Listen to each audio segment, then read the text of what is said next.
राज्यामध्ये पुढचे 2 दिवस अवकाळीचे संकट कायम राहणार. शेतकऱ्यांनी काळजी घेण्याचं आवाहन परभणीच्या वसंतराव नाईक मराठवाडा कृषी विद्यापीठातील हवामानशास्त्र विभागातल्या तज्ज्ञांचा सल्ला. नंदुरबार जिल्ह्यातल्या 36 पैकी 25 महसूल मंडळांमध्ये अतिवृष्टी. नवापूर, अक्कलकुवा, धडगाव या तालुक्यातल्या घरांचंही मोठं नुकसान. नाशिक जिल्ह्यामध्ये अवकाळी आणि गारपिटीचे पंचनामे सुरू. प्राथमिक अहवालामध्ये 33,000 हेक्टर क्षेत्राचं नुकसान झाल्याचा अंदाज. जालना जिल्ह्यामध्ये सर्वदूर धुवाधार पाऊस. जिल्ह्यामध्ये 27 महसूल मंडळात अतिवृष्टी, तर गेल्या 24 तासात 70 मिलीमीटर पावसाची नोंद. धुळे जिल्ह्यामध्ये 27.7 मिलीमीटर पाऊस. पावसामुळे कांदा पिकाला मोठा फटका, तर गारठा वाढल्यामुळे गहू आणि हरभरा पिकांना फायदा. वाशिममध्ये विजांच्या कडकडाटासह अवकाळी पावसाची हजेरी. सतत पडणाऱ्या पावसामुळे हरभरा आणि तूर उत्पादक शेतकऱ्यांच्या चिंतेत वाढ. बुलढाणा जिल्ह्यामध्ये अवकाळी पावसाचा जोर वाढला. जिल्ह्यातल्या ढंगारपूर गावात अवकाळी पावसामुळे मका आणि गहू या रब्बी पिकांसह कापूस, तूर या खरीप पिकांचं मोठ्या प्रमाणात नुकसान. जळगाव, नाशिक आणि जालना जिल्ह्याला हवामान खात्याचा ऑरेंज अलर्ट. नाशिक जिल्ह्यात झालेल्या नुकसानग्रस्त भागाची मंत्री अनिल पाटील पाहणी करणार. परभणीमध्ये सलग दुसऱ्या दिवशी जोरदार पावसाची हजेरी. परभणी जिल्ह्याला येलो अलर्ट. पावसामुळे कापूस, ज्वारी आणि फळबागांचं मोठं नुकसान होण्याची भीती. यवतमाळच्या कळंब आणि बाभुळगाव तालुक्यात पहाटेपासून विजांच्या कडकडाटासह मुसळधार पाऊस. पावसामुळे हवेतला गारठाही वाढला. अकोला शहरासह जिल्ह्यातही अवकाळी पावसाच्या सरी. पावसामुळे गहू, हरभरा या रब्बी पिकांसह कापूस आणि तूर या खरीप पिकांचंही मोठं नुकसान. गुजरातच्याही अनेक भागात अवकाळी पावसाचं थैमान. गुजरातमध्ये वीज कोसळून 27 जणांचा मृत्यू, तर 71 जनावरं दगावली. चंद्रपूरमध्ये अवकाळी पावसाचा पिकांना फटका. वेचणीला आलेला कापूस आणि तुरीचं नुकसान. विदर्भात पुढचे 2 दिवस हवामान खात्याचा येलो अलर्ट. महाराष्ट्रामध्ये जिथे जिथे अवकाळी पाऊस तिथे तात्काळ पंचनामे करावेत. मुख्यमंत्री एकनाथ शिंदे यांचे आदेश. पुण्याच्या आंबेगाव, शिरूर, जुन्नर आणि खेड या तालुक्यांमध्ये गारपीट आणि अवकाळी पावसामुळे शेतीचं मोठ्या प्रमाणात नुकसान. नुकसानग्रस्त भागाची मंत्री दिलीप वळसे पाटील यांच्याकडनं पाहणी. 24 तासात नंदुरबार जिल्ह्यात 68 मिलीमीटर पावसाची नोंद. पावसामुळे शेतीचं मोठं नुकसान. आमदार शिरीष नाईक यांच्याकडनं नवापूर तालुक्यातल्या नुकसानग्रस्त भागाची पाहणी. पालघर जिल्ह्यातही कालपासून अवकाळी पावसाची दमदार हजेरी. पावसामुळे शेतकऱ्यांसह गवत पावली खरेदी करणाऱ्या व्यापाऱ्यांचंही मोठं नुकसान. पालघरमध्ये अवकाळी पावसामुळे भात शेतीसह बागायतदार शेतकऱ्यांचं प्रचंड नुकसान. खासदार राजेंद्र गावितांकडनं नुकसानीची पाहणी. शेतकऱ्यांना तातडीनं मदत द्यावी, गावित यांची मागणी. अमरावतीमध्ये पहाटेपासून जोरदार पाऊस. जिल्ह्यामधील कापूस, तूर, हरभरा या पिकांचं मोठं नुकसान. पावसामुळे झालेल्या नुकसानीचे त्वरित पंचनामे करावेत. आमदार यशोमती ठाकूर यांची मागणी. बुलढाण्यामध्ये सलग दुसऱ्या दिवशी अवकाळी पावसाची हजेरी. अनेक भागात पावसासह दाट धुक्याची चादर. धुक्यामुळे राष्ट्रीय महामार्गावरची वाहतूक मंदावली. नंदुरबारमध्ये अवकाळी पावसामुळे वातावरणातला गारवा वाढला. नंदुरबार शहरातलं तापमान 17 अंश, तर डोंगराळ भागातलं तापमान 15 अंश सेल्सिअसवर. 1 रुपयामध्ये पीक विमा या योजनेअंतर्गत राज्यातील 1,60,00,000 खातेदारांनी विमा काढला. उपमुख्यमंत्री देवेंद्र फडणवीसांची माहिती. शिवसेना आमदार अपात्रतेप्रकरणी आज विधानसभा अध्यक्षांसमोर पुन्हा सुनावणी. आजही ठाकरे गटाचे प्रतोद सुनील प्रभू यांची साक्ष नोंदवली जाण्याची शक्यता. विधान परिषदेच्या 3 आमदारांच्या अपात्रता सुनावणीसाठी ठाकरे गट सुप्रीम कोर्टात दाद मागणार. वेळोवेळी पत्र देऊन सुद्धा काहीच प्रक्रिया होत नसल्यामुळे ठाकरे गट आक्रमक. निष्पक्ष वागायला हवं हे राज्यपाल आणि विधानसभा अध्यक्षांना सांगायला हवं. पण ते 10 पक्ष बदलून आलेत, त्यांच्याकडनं अपेक्षा काय ठेवणार? आपल्याला न्यायालयाकडनंच आशा. आमदार अपात्रतेसंदर्भात ठाकरे गटाचे खासदार अरविंद सावंत यांचं वक्तव्य. काँग्रेसचे नेते सुनील केदार यांच्या नागपूर जिल्हा बँक घोटाळ्याच्या खटल्याचा आज निकाल. 150 कोटींच्या घोटाळ्यामध्ये सुनील केदार मुख्य आरोपी. रेणुका सूतगिरणी कर्ज फसवणूक प्रकरणात अद्वै हिरेंच्या जामिनावरती न्यायालय आज आपला निर्णय देणार.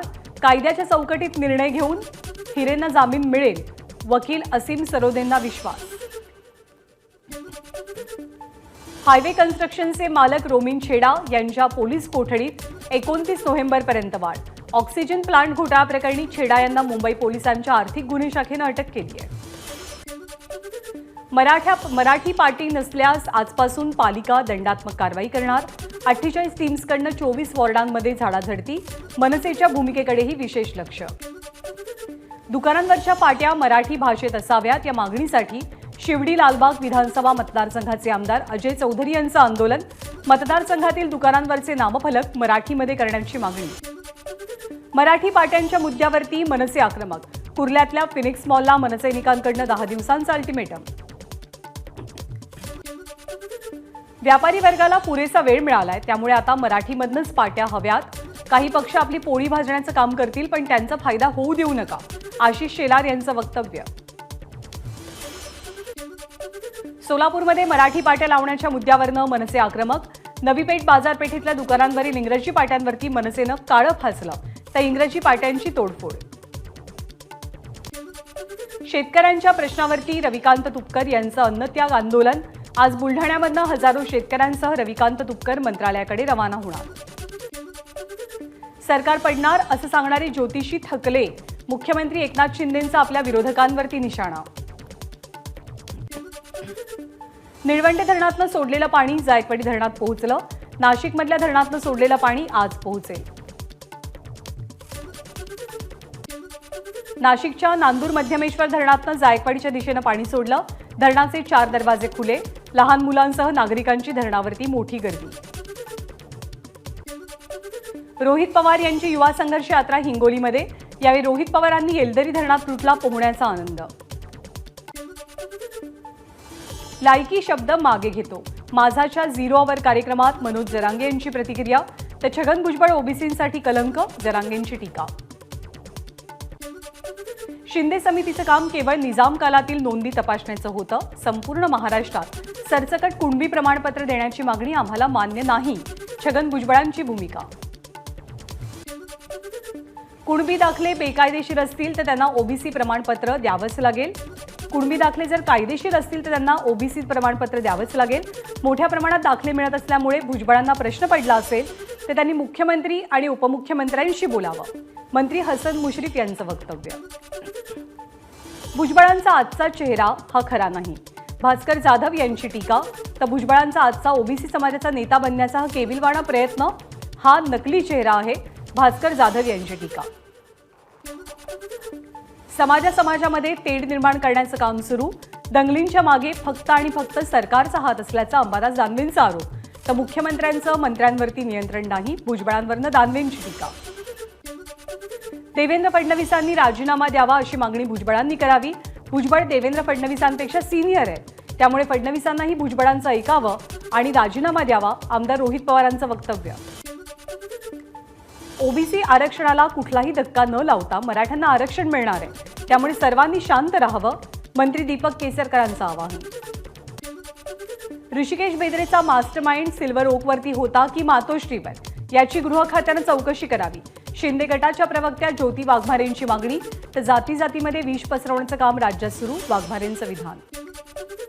या आंदोलनात आमच्याकडनं गेलेले गद्दार राजकारण करतात, मराठा समाजाला बदनाम करण्याचं काम सुरू, अंबादास दानवेंचा आरोप.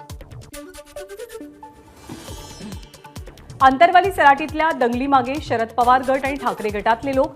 शिंदे गटाचे आमदार संजय शिरसाट यांचा गंभीर आरोप.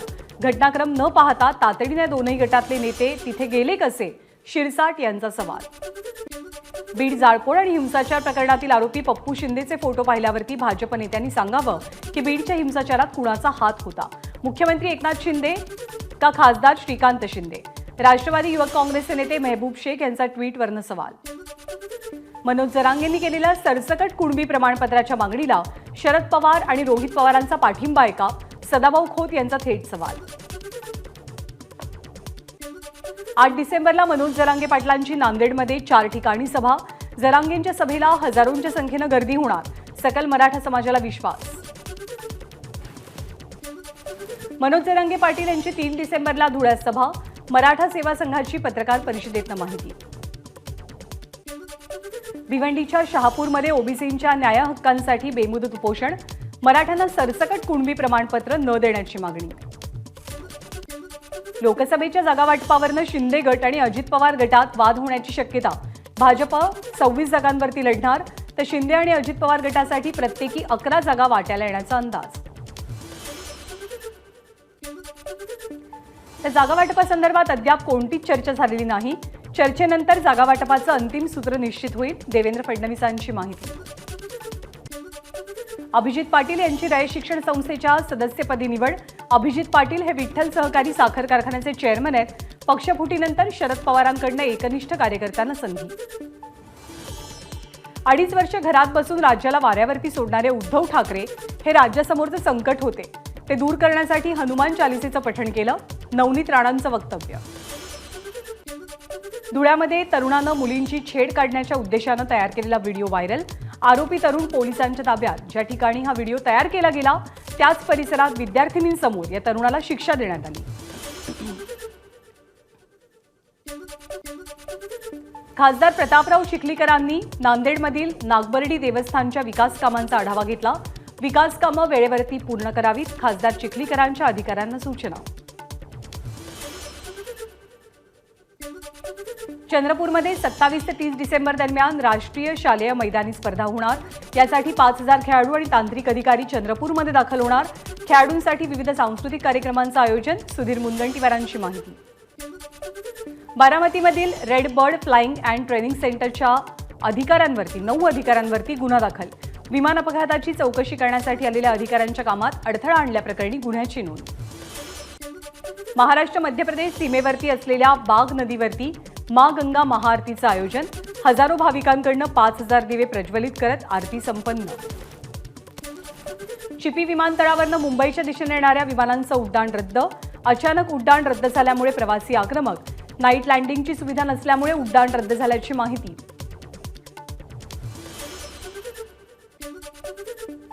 नौसेना दिनासाठी विविध युद्धनौका तारकर्लीच्या समुद्रात दाखल होणार. याच पार्श्वभूमीवर उद्यापासून 5 डिसेंबरपर्यंत मासेमारी, जलपर्यटन, स्कुबा डायव्हिंग आणि सिंधुदुर्ग किल्ला प्रवासी बोट वाहतूक पूर्णपणे बंद असेल.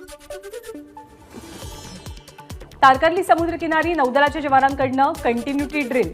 नौसेना दिनाच्या पार्श्वभूमीवरती तयारी. भारत माता की जयच्या घोषणांनी परिसर दुमदुमला. पत्नीचा वाढदिवस साजरा करण्यासाठी दुचाकीवरनं निघालेल्या कुटुंबाचा भाईंदरमध्ये अपघात. अपघातात 11 महिन्याच्या चिमुकल्याचा मृत्यू. रस्त्यावरती साचलेल्या पाण्यामुळे दुचाकी घसरून अपघात घडल्याची माहिती. अमरावती जिल्ह्यातील तिवसामध्ये सराफा व्यावसायिकाची निर्घृण हत्या. चोरीच्या उद्देशानं संजय मांढरेंची हत्या केल्याची माहिती. सराफा व्यावसायिकाच्या हत्येमुळे खळबळ.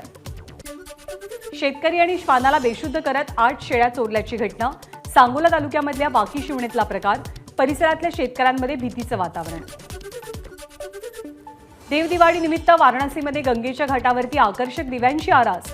दिव्यांच्या प्रकाशानं गंगा घाट उजळला.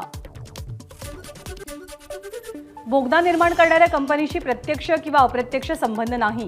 उत्तराखंडमधल्या बोगदा दुर्घटनेवरती अदानी समूहाचा खुलासा. या कंपनीकडे बोगदाचं कंत्राट आहे. ती कंपनी अदानी समूहाच्या मालकीची आहे असं वृत्त काही माध्यमांनी प्रसारित केलेलं. तेलंगणामध्ये आज प्रचाराचा अखेरचा दिवस. राहुल आणि प्रियंका गांधींचा हैदराबादमध्ये रोड शो. तर भाजपच सरकार स्थापन करणार, पंतप्रधान मोदींना विश्वास. उत्तर काशीमध्ये बोगदात अडकलेल्या 41 मजुरांना बाहेर काढण्याचं काम सलग 17व्या दिवशी सुरू. 36 मीटरपर्यंत व्हर्टिकल ड्रिलिंगचं काम पूर्ण. विजय हजारे करंडक स्पर्धेतील 3ऱ्या फेरीत गतविजेत्या सौराष्ट्र संघाचा पराभव. त्रिपुराचा सौराष्ट्रवरती 148 धावांनी विजय. आज भारत आणि ऑस्ट्रेलियातील 3रा T20 सामना गुवाहाटीमध्ये रंगणार. मालिका जिंकण्याच्या निर्धारानं टीम इंडिया मैदानामध्ये उतरणार. तर मालिकेतलं आव्हान कायम राखण्यासाठी ऑस्ट्रेलियाला विजय गरजेचा. ज्येष्ठ लोकनाट्य कलावंत मालती इनामदारांना पठ्ठे बापूराव पुरस्कार जाहीर. पुण्यामध्ये 30 नोव्हेंबरला शरद पवार यांच्या हस्ते पुरस्कार प्रदान केला जाईल. एबीपी माझा, उघडा डोळे बघा नीट.